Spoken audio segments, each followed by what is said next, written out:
Chapter 55. A few days after this visit, Mr. Bingley called again, and alone. His friend had left him that morning for London, but was to return home in 10 days' time. He sat with them above an hour, and was in remarkably good spirits. Mrs. Bennet invited him to dine with them, but, with many expressions of concern, he confessed himself engaged elsewhere. Next time he called, said she, I hope we shall be more lucky. He should be particularly happy at any time, etc. And if she would give him leave, would take an early opportunity of waiting on them. Can you come tomorrow? Yes, he had no engagement at all for tomorrow, and her invitation was accepted with alacrity. He came, and in such very good time that the ladies were none of them dressed. In ran Mrs. Bennet to her daughter's room, in her dressing gown, and with her hair half finished, crying out, My dear Jane, make haste and hurry down. He is come, Mr. Bingley is come. He is indeed. Make haste, make haste. Here, Sarah, come on to Mr. Bennet this moment, and help her on with her gown. Never mind Miss Liz is here. We will be down as soon as we can, said Jane. But I dare say Kitty is for water than either of us, for she went upstairs half an hour ago. Oh, hang Kitty! What has she to do with it? Come be quick. Where is your sash, my dear? But when her mother was gone, Jane would not be prevailed on to go down without one of her sisters. The same anxiety to get them by themselves was visible against in the evening. After tea, Mr. Bennet retired to the library, and was his custom, and Mary went upstairs to her instrument. Two obstacles of the five being thus removed, Mrs. Bennet sat looking and winking at Elizabeth and Catherine for a considerable time, without making any impression on them. Elizabeth would not observe her, and what at last Kitty did, she very innocently said, What is the matter, mamma? What do you keep winking at me for? What am I to do? Nothing, child, nothing. I did not wink at you. She then sat until 5 minutes longer, but unable to waste such a precious occasion, she suddenly got up, and saying to Kitty, Come here, my love, I want to speak to you, took her out of the room. Jane instantly gave a look at Elizabeth, which spoke her dress at such premeditation, and her entreaty that she would not give in to it. In a few minutes, Mrs. Bennet half opened the door and called out, Lizzie, my dear, I want to speak with you. Elizabeth was forced to go. We may as well leave them by themselves, you know, said her mother, as soon as she was in the hall. Kitty and I are going upstairs to sit in my dressing room. Elizabeth made no attempt to reason with her mother, but remained quietly in the hall, till she and Kitty were out of sight, then returned into the drawing room. Mrs. Bennet's shams for this day were ineffectual. Bingley was very everything that was charming, except the professed lover of her daughter. His ease and cheerfulness rendered him a most agreeable addition to their evening party, and he bore with the ill-judged officiousness of the mother, and heard all her silly remarks with a forbearance and command of countenance particularly grateful to the daughter. He scarcely needed an invitation to stay supper, and before he went away, an engagement was formed, chiefly through his own and Mrs. Bennet's means, for his coming next morning to shoot with her husband. After this day, Jane said no more of her indifference. Not a word passed between the sisters concerning Bingley, but Elizabeth went to bed in the happy belief that all must speedily be concluded, unless Mr. Darcy returned within the state's time. Seriously, however, she felt tolerably persuaded that all this must have taken place with the gentleman's concurrence. Bingley was punctual to his appointment, and he and Mr. Bennet spent the morning together, and had been agreed on, The latter was much more agreeable than his companion expected. There was nothing of presumption or folly of in Bingley that could provoke his ridicule, or disgust him into silence.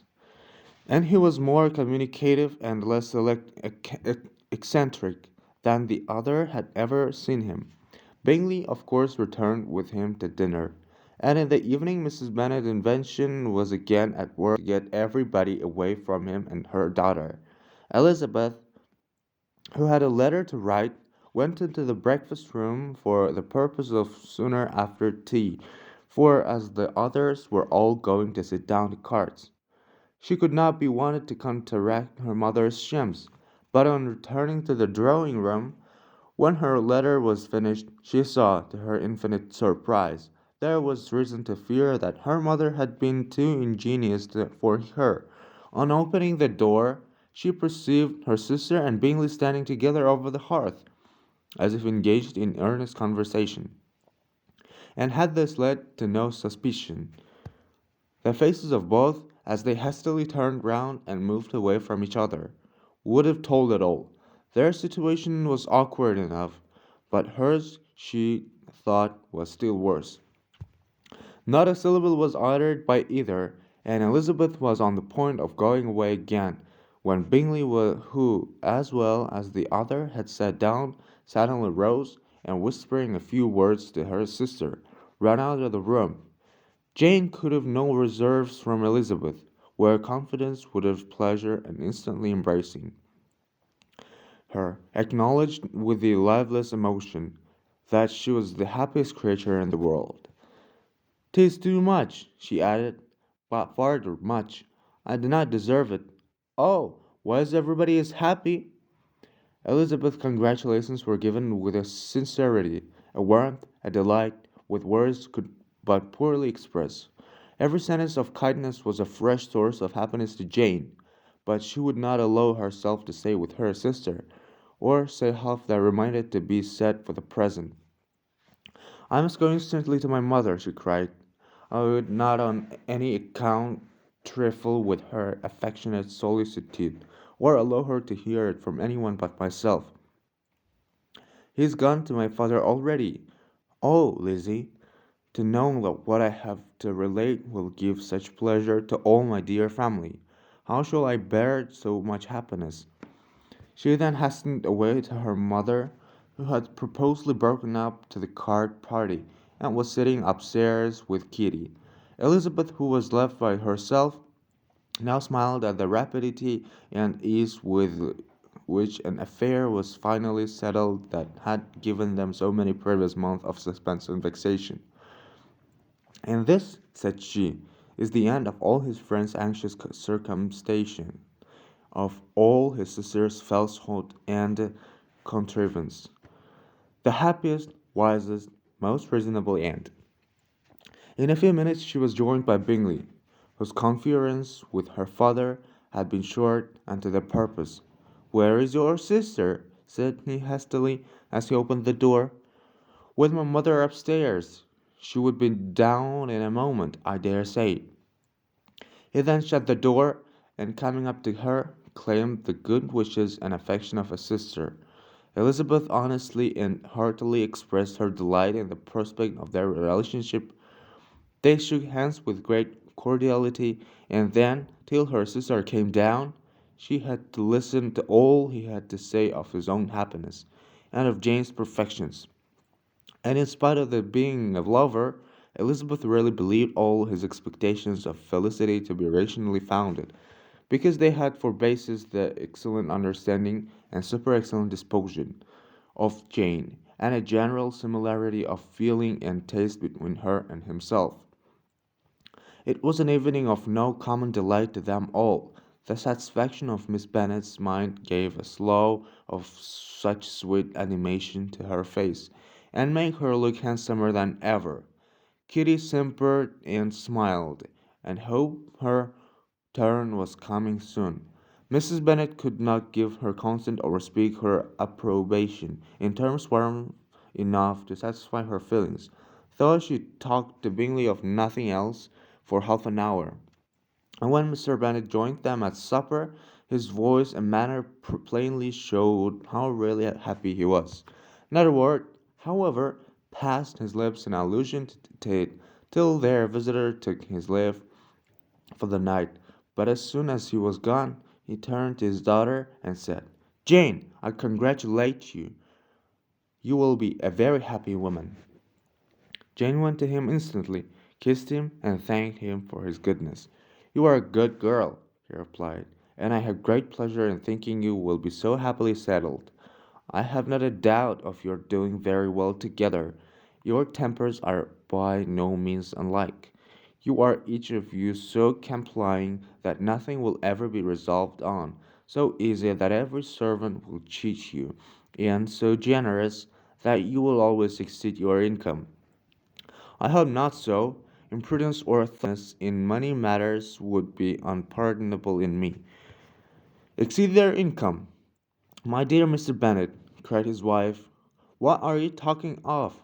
Why, he has 4 or 5 thousand a year, and very like more. Then addressing her daughter, "Oh, my dear, dear Jane, I am so happy. I am sure I shall not get a wink of sleep all night. I knew how it would be. I always said it must be so at last. I was sure you could not be so beautiful for nothing. I remember, as soon as I ever saw him, when he first came into Hertfordshire last year, I thought how likely it was that you should come together. Oh, he's the handsomest young man that ever was seen. With him, Lydia were all forgotten. Jane was beyond competition her favorite child. At that moment she cared for no other. Her younger sisters soon began to make interest with her for objects of happiness which might in future be able to dispense. Mary petitioned for the use of the library at Netherfield, and Kitty begged very hard for a few balls there every winter. Bingley, from this time, was of course a daily visitor at Longbourn, coming frequently before breakfast and always remaining till after supper, unless when some barbarous neighbour, who could not be enough detested, had given him an invitation to dinner which he thought himself obliged to accept. Elizabeth had now but little time for conversation with her sister, for while he was present, Jane had no attention to bestow on anyone else, but she found herself considerably useful to both of them in those hours of separation that must sometimes occur. In the absence of Jane, he always attached himself to Elizabeth, for the pleasure of talking of her, and when Bingley was gone, Jane constantly sought the same means of relief. "He has made me so happy," said she, one evening, "by telling me that he was totally ignorant of my being in town last spring. I had not believed it possible." "I suspected as much," replied Elizabeth, "but now he did not account for it. It must have been his sister's doing. They were certainly no friends to his acquaintance with me, which I cannot wonder at, since he might have chosen so much more advantageously in many respects. But when they see, as I trust they will, that their brother is happy with me, they will learn to be contented, and we shall be on good terms again, though we can never be what we once were to each other. That is the most unforgiving speech," said Elizabeth, "that I ever heard you utter. Good girl, it would vex me, indeed, to see you again the dupe of Miss Bingley's pretended regard. Would you believe it, Lizzie, that when he went to town last November, he really loved me, and nothing but a persuasion of my being indifferent would have prevented his coming down again. He made a little mistake, to be sure, but it is to take credit of his modesty." This naturally introduced a panegyric from Jane on his difference, and the little value he put on his own good qualities. Elizabeth was pleased to find that he had not betrayed the indifference of his friend, for thought Jane had the most generous and forgiving heart in the world. She knew it was a circumstance which must prejudice her against him. I am certainly the most fortunate creator that ever existed, cried Jane. Oh, Lizzie, why am I thus single from my family, and blessed above them all? If I could but see you as happy, if there were but such another man for you, if you were to give me 40 such men, I never could be so happy as you, till I have your disposition, your goodness. I never can have your happiness. No, no, let me shift for myself, and perhaps, if I have very good luck, I may meet with another Mr. Collins in time. The situation of affairs in Longbourn family could not be long a secret. Mrs. Bennet was privileged to whisper it to Mrs. Phillips, and she ventured, without any permission, to do the same but all the neighbors in Meryton. The Bennets were speedily pronounced to be the luckiest family in the world, though only a few weeks before, when Lydia had first run away, they had been generally proved to be marked out for misfortune. Chapter 56. One morning, about a week after Bingley's engagement with Jane had been formed, as he and the females of the family were sitting together in the dining room, their attention was suddenly drawn to the window by the sound of a carriage, and they perceived a chaise and four driving up the lawn. It was too early in the morning for visitors, and besides, the equipage did not answer to that of any of their neighbors. The horses were post, and neither the carriage for the livery of the servant who preceded it were familiar to them. As it was certain, however, that somebody was coming, Bingley instantly prevailed on Miss Bennet to avoid the confinement of such an intrusion, and walk away with him into the shrubbery. They both set off, and the conjectures of the remaining three continued, though with little satisfaction, till the door was thrown open, and their visitors entered. It was Lady Catherine de Bourgh. They were of course all intending to be surprised, but their astonishment was beyond their expectation, and on the part of Mrs. Bennet and Kitty, though she was perfectly unknown to them, even inferior to what Elizabeth felt. She entered the room with an air more than usually ungracious, made no answer reply to Elizabeth's salutation than a slight inclination of the head, and sat down without saying a word. Elizabeth had mentioned her name to her mother on her ladyship's entrance, though no request of introduction had been made. Mrs. Bennet, all amazement, though flattering by having a guest of such importance, received her with the utmost politeness. After sitting for a moment in silence, she said very stiffly to Elizabeth, "I hope you are well, Miss Bennet. That lady, I suppose, is your mother." Elizabeth replied very consciously that she was. "And that I suppose is one of your sisters." "Yes, madam," said Mrs. Bennet, delighted to speak to Lady Catherine. "She is my youngest girl but one. My youngest of all is lately married, and my eldest is somewhere about the grounds, walking with a young man who, I believe, will soon become a part of the family." "You have a very small park here," returned Lady Catherine after a short silence. "It is nothing in comparison of Rosings, my lady, I dare say, but I assure you it is much larger than Sir William Lucas. This must be a most inconvenient sitting room for the evening, in summer. The windows are full rust." Mrs. Bennet assured her that they never sat here after dinner, and then added, "May I take the liberty of asking your ladyship whether you left Mr. and Mrs. Collins well?" "Yes, very well. I saw them the night before last." Elizabeth now expected that she would produce a letter for her from Charlotte, as it seemed the only probable motive for her calling. But no letter appeared, and she was completely puzzled. Mrs. Bennet, with great civility, begged her ladyship to take some refreshment, but Lady Catherine very resolutely and not very politely declined eating anything, and then, rising up, said to Elizabeth, "Miss Bennet, There seemed to be a pretty kind of a little wilderness on one side of your lawn.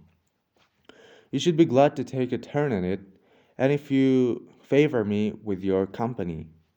Go, my dear, cried her mother, and show her ladyship about the different walks. I think she will be pleased with the hermitage. Elizabeth obeyed, and running into her own room for the parasol, attended her noble guest downstairs. As they passed through the hall, Lady Catherine opened the doors into the dining parlour and drawing room, and pronouncing them, after a short survey, to be decent looking rooms, walked on. Her carriage remained at the door, and Elizabeth saw that her waiting woman was in it. They proceeded in silence along the gravel walk that led to the copse. Elizabeth was determined to make no effort for a conversation with a woman who was now more than usually insolent and disagreeable.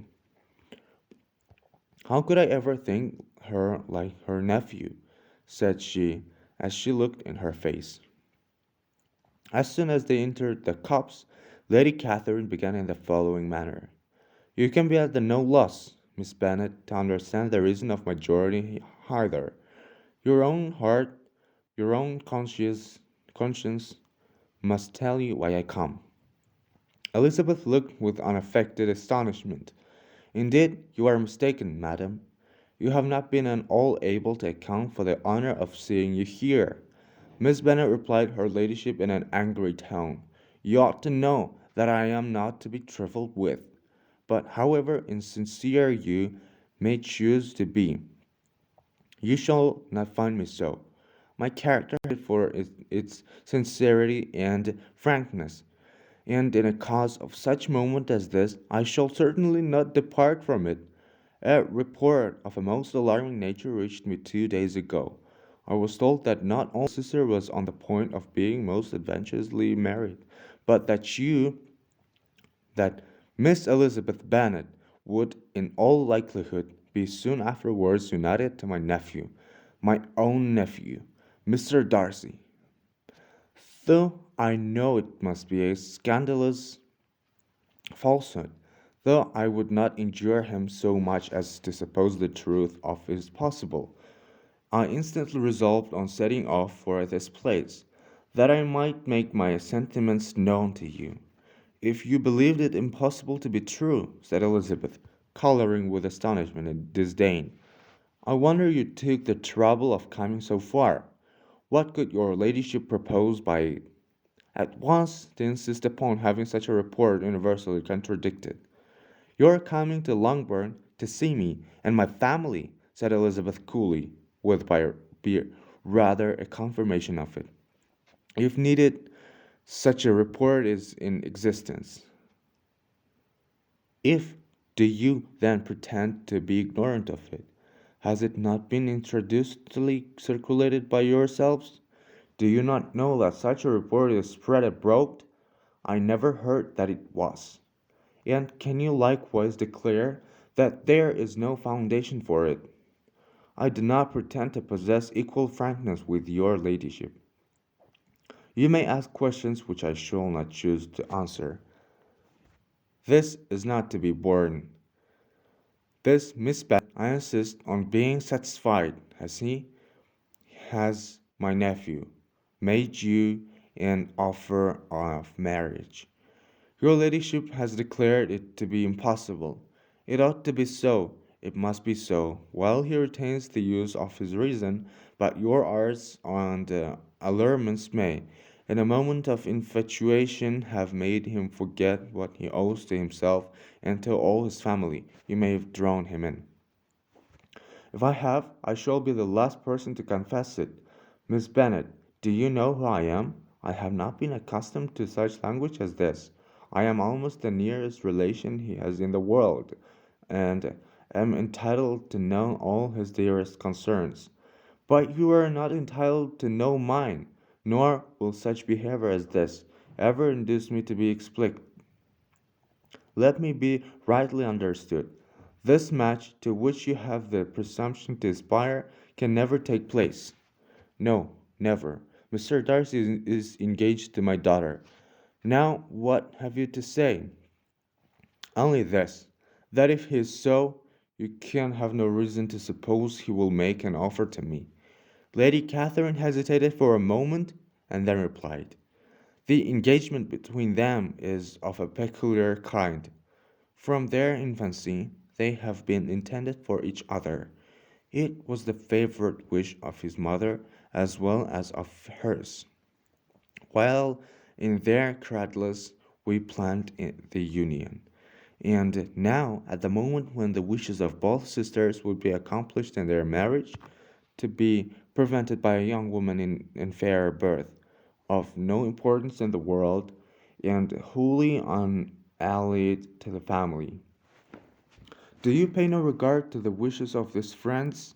No, his tacit engagement with Miss de Bourgh. Are you lost to every feeling of propriety and delicacy?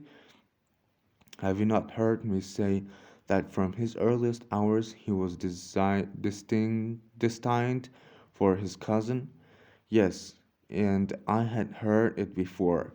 But what is that to me? If there is no other objection to my marrying your nephew, I shall certainly not be kept from it by knowing that his mother and aunt wished him to marry Miss de Bourgh. You both did as much you could in planning the marriage. Its completion depended on others. If Mr. Darcy is neither by honor nor inclination confined to his cousin, why is not he to make another choice? And if I am that choice, why may not I accept him? Because honor, decorum, prudence, nay, interest forbid it. Yes, Miss Bennet, interest, for do not expect to be noticed by his family or friends, if you wilfully act against the inclinations of all. You will be censured, slighted, and despised by everyone connected with him. Your alliance will be a disgrace. Your name will never ever mentioned by any of us.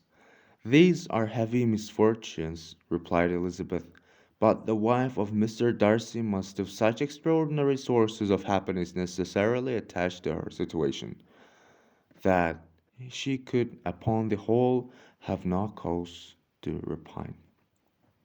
Obstinate, headstrong girl, I am ashamed of you.